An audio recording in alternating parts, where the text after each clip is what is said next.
Oke, jadi di video selanjutnya ini ya, saya mau membahas masih di Linux Beginner, tapi saya mau membahas tentang file system and permissions, khususnya di bagian file systemnya dulu ya. Jadi file system Linux ini ya, sangat penting untuk dipahami karena itu menentukan bagaimana file dan folder itu disusun di dalam sistem operasi Linux ya khususnya ya. Karena nanti itu akan berkaitan dengan bagaimana cara kita mengelola file-file gitu ya, mengelola konfigurasi khususnya yang ada dalam sistem operasi Linux. Oke, oke. Jadi di sini sekarang kita lagi ada di home directory-nya Ihsan Budiman 12 ya. Nah, oke, sekarang kita masuk dulu ke root ya supaya lebih enak. Oke, clear. Kemudian kita masuk ke folder root-nya ya. Nah, nah ini ya. Jadi folder root ini adalah folder atau directory tertinggi ya dalam susunan sistem operasi Linux gitu ya. Oke, jadi folder root ini eh, apa namanya? Semua directory dan filenya itu ya yang ada di sistem operasi Linux itu ada di bawah directory root ini gitu ya. Jadi ini udah paling atas. Tandanya itu garis miring gini ya, slash gitu ya. Seperti ini. Oke. Nah, kemudian di dalam folder root ini itu ada apa aja? Gitu ya. Coba di dalam folder root ini ada apa aja? Kita coba langsung saja ls. Nah, ini yang utamanya itu sebetulnya yang ini. Ada 15 ya di dalam folder root itu yang menjadi penyusun utama di sistem directory Linux ini. Yaitu satu, ya, dua, tiga, empat, lima, enam, tujuh, ya, delapan, sembilan, 10, 11, 12, 13, 14, 15 seperti itu ya. Jadi itu komponen atau directory utama ya di bawah folder root ya atau directory root. Oke, kita coba masuk dulu ke ini ya, bin ya. Bin itu singkatan dari binaries gitu ya. Kita coba masuk ls ya. Nah, di sini ada banyak sekali ya.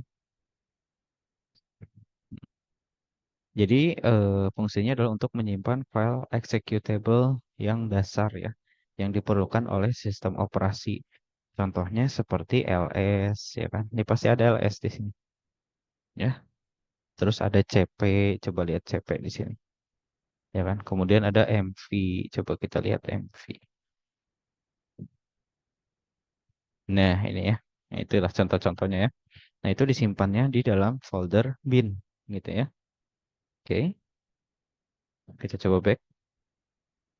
Kemudian yang kedua itu ada sbin ya. Oke, ada sbin. Coba kita ls lagi. Mana sbin? Tadi bin ya, yang ini. Sekarang sbin. Nah, ini sbin. Kita coba masuk ya. Sbin. Sbin itu apa? Sistem binaries. Kemudian apa perbedaannya? Jadi sbin ini fungsinya adalah untuk menyimpan sama ya file executable tapi untuk administrasi sistem gitu ya. Biasanya itu digunakan oleh root ya atau administrator. Contohnya seperti apa? Contohnya seperti if config ya. Biasanya itu disimpannya di sini ya. Nah, ini berkaitan dengan IP gitu. Coba ini if config nih ya. Berkaitan dengan jaringan gitu ya. Atau yang berkaitan dengan sistem gitu ya. Contohnya lagi misalnya ini ada add user ya, add group ya dan lain-lain gitu ya. Nah, ini di sistem binaries gitu ya berkaitan langsung dengan sistemnya gitu ya. Biasanya dipakai sama administrator Linux-nya. Begitu, oke? Oke, sekarang kita back lagi ya. Kemudian kita coba ls lagi. Ya. Kita lihat di sini ada folder boot ya atau directory boot di sini. Boot ini fungsinya untuk apa? Kita coba masuk dulu ya. ls kosong ya. Oke, jadi boot ini berisi file-file yang diperlukan untuk proses booting sistem. Termasuk ada kernel Linux dan ada file bootloader seperti grup. Nah, kenapa ini ketika DLS kosong gitu ya? Karena ini saya di sini menggunakan WSL ya. Jadi Linux yang berjalan di atas sistem operasi Windows seperti itu ya. Sehingga ya untuk bootingnya itu melalui booting sistem operasi Windows seperti itu. Oke, kita back ls lagi. Kita coba masuk ke dev ya. Dev, kita coba ls. Nah, di dev ini ya banyak sekali menyimpan file-file khusus perangkat seperti driver ya contohnya ya kalau di Windows itu ya. Seperti hard disk misalnya. Kita bisa lihat di sini ya. Di sini ada file-filenya seperti itu ya. Oke, kita coba back. Kita ls lagi. Kemudian ada etc. Kita coba masuk ke etc ya. ls. Nah, etc ini berisi file-file konfigurasi sistem ya ataupun aplikasi yang kita tambahkan ke dalam sistem operasi Linux kita gitu ya. Jadi semua konfigurasi-konfigurasi itu ada di sini ya. Itu dapat juga diubah sesuai dengan kebutuhan sistem maupun software yang kita gunakan gitu ya. Contohnya apa? Ada interface, ada networks gitu ya. Coba kita cat eh, networks gitu ya. Nah, ini bisa kita ubah ya. Ini bisa kita ubah. Atau contoh lainnya apa lagi? Misalnya kita mau mengetahui user gitu ya. Kita coba cat user ya. Berarti ada di password. Nah, ini adalah user-user ya yang ada dalam sistem operasi Linux. Nah, jadi user atau pengguna ini bukan hanya user yang biasanya apa namanya dipakai untuk menjalankan sistem operasi ya. Tapi di sini juga termasuk layanan-layanan atau service-service kayak ada Daemon, Bean, dan lain-lain ya. Gimana kalau misalkan kita mau mengetahui ya user yang digunakan untuk mengatur sistem operasi atau user yang bisa login gitu ya simpelnya ya. Kita gitu, user asli sebagai pengguna. Kita cat ya. Kemudian di sini pas WD ya. Di sini grep dia biasanya punya bin base gitu ya. S. Nah, kita bisa lihat dari sini ya. Di sini ada user root, ada user Ihsan Budiman 12, dan ada fascia. Jadi ada tiga gitu ya. Nah, ini kita untuk melihat seperti ini, itu adanya di dalam folder etc. Gitu ya. Kita juga bisa mengatur ya. Contoh misalkan kita mau mengatur eh, apa namanya user yang bisa menjalankan superdu gitu ya. Nah, itu ada di eh, sudoers ya. Kita coba cat dulu sudoers gitu ya. Nah, di sini user privilege specification. Oh, ini tiga-tiganya nih bisa menjalankan superdu atau sudo gitu ya. Nah, sekarang saya mau si pasien ini jangan bisa menjalankan eh, su- apa namanya sudo itu ya. Di sini kita bisa hapus, hapus. Kemudian save.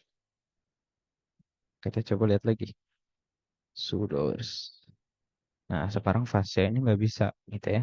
Yang bisa cuman dua ini aja.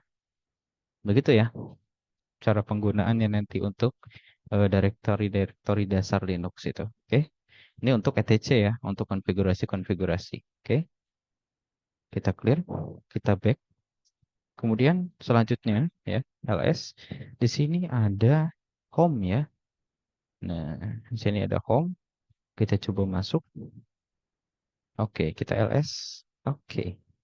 Tadi kalau misalkan kita sadar ya, kita sadar ketika kita get, kemudian etc, kemudian passwd, kemudian bin, ya, base, sorry, grab ya. Oke, grab, bin base. Di sini ada 3 ya. Ada root, ada Ihsan Budiman 12, ada Fasya. User biasanya itu cuma ada 2 ya. Ihsan Budiman 12 sama Fasya. Kita coba ls. Nah, ini ada Fasya sama Ihsan Budiman 12. Nah, jadi slash home ini fungsinya adalah untuk menyimpan directory home untuk setiap pengguna. Gitu ya. Misalnya, directory home pengguna bernama Ihsan. Gitu ya. Atau Ihsan Budiman 12 di sini ya. Dan ada Fasya. Seperti itu contohnya ya. Kalau misalkan kita coba masuk ke Ihsan Budiman 12, kita coba ls. Nah, inilah gitu folder-foldernya atau penyimpanan-penyimpanannya si Ihsan Budiman 12 gitu ya. Kita coba masuk ke Fasya, kita coba ls, kosong ya. Karena dia baru dibuat seperti itu. Oke, ya, itu untuk home ya. Kita clear. Oke, kita coba ls lagi. Back dulu ya. Back, kita coba ls. Oke. Kemudian selanjutnya ada lib ya, yang ini atau libraries gitu ya. Kita coba masuk ls. Nah, lib ini atau library ini difungsikan untuk menyimpan ya sesuatu yang dibutuhkan oleh program di slash bin sama slash sbin gitu ya. Di binaries sama sistem binaries. Nah, itu disimpan di library ya. Jadi library ini seperti pustaka dinamis gitu ya atau modul kernelnya yang mendukung operasi perangkat keras seperti itu. Itu untuk lib ya. Oke, kita back, clear, kita ls lagi. Nah, sekarang kita lihat di sini ada media ya. Media mana ini ya. Dan ada mnt juga ya. Sebenarnya kedua ini fungsinya bisa dibilang hampir sama begitu ya. Jadi fungsinya untuk mount. Ya. Direktorinya digunakan untuk memount gitu media yang removable.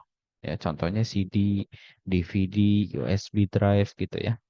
Nah, slash MNT juga yang ini itu ya biasanya apa namanya sering digunakan untuk memount partisi lainnya. Contoh, ini kebetulan saya menggunakan WSL ya di sistem operasi Windows. Kita bisa mengakses file yang ada di sistem operasi Windows-nya gitu ya.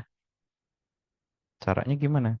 Caranya begini, misalkan kita CD ya, kita MNT gitu ya, MNT atau coba kita LS dulu ya, LS MNT. Nah, ya, ini kita memount partisi lainnya sama dengan yang ada di apa namanya penyimpanan ya atau partisi di sistem operasi Windows saya ini. Kita coba masuk ya ke MNT, kemudian C ya. Coba kita LS. Nah, ya, ini bagian partisi C saya ya, yang ada di sistem operasi Windows. Kita coba lagi, masuk lagi ke users ya, ls. Atau lebih dalam lagi, coba ke downloads, gitu ya. Oh, di sini Asus dulu ya. Kita coba ls. Nah, seperti itu ya, ls. Nah, ini di user Asusnya ya.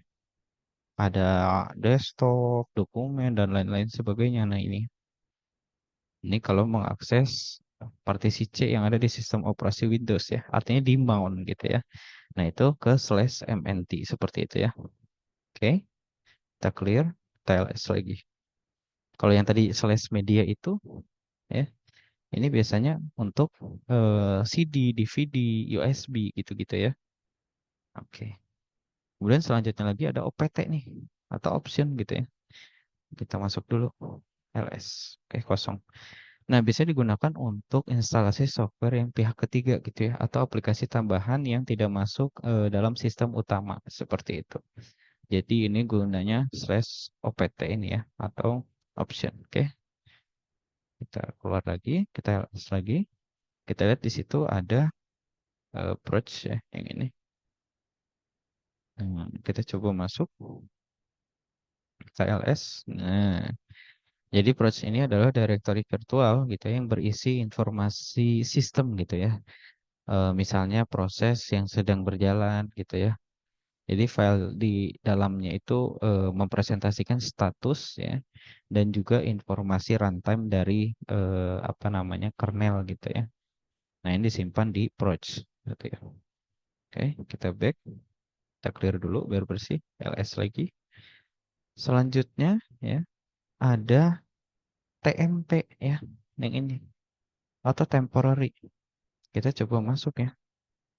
Kita ls. Nah, di sini ada file-file ya. Jadi menyimpan file-file sementara yang dibuat oleh sistem atau aplikasi. Jadi file ini sering dibersihkan secara otomatis oleh sistem. Gitu. Jadi sistem yang menghapusnya, sistem yang mengelola file directory TMP ini, bukan kita gitu ya. Oke, kita back, kita ls lagi. Kemudian ada lagi USR. Seperti itu. Kita coba masuk. Nah, di USR ini ya itu menyimpan file yang digunakan oleh user seperti aplikasi user, dokumentasi, ya, library, dan beberapa subdirectory yang penting lainnya. Ya, kayak ada USR bin, USR lib, terus ada USR share gitu ya. Oke, kita back dulu. Kemudian ada lagi di sini var ya. Kita coba masuk yang ini. Oke. Nah, di sini ya, itu berisi apa namanya file yang sering berubah ya. Contohnya apa?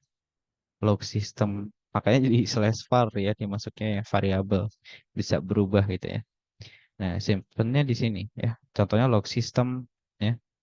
Makanya di sini apa namanya? Ada nih log ya, begitu. Terus ada mail, ada database juga ya, harus. Kemudian ada cache ya, ini dan lain-lain gitu ya. Intinya hal-hal atau file-file yang berubah-ubah begitu ya. Seperti itu.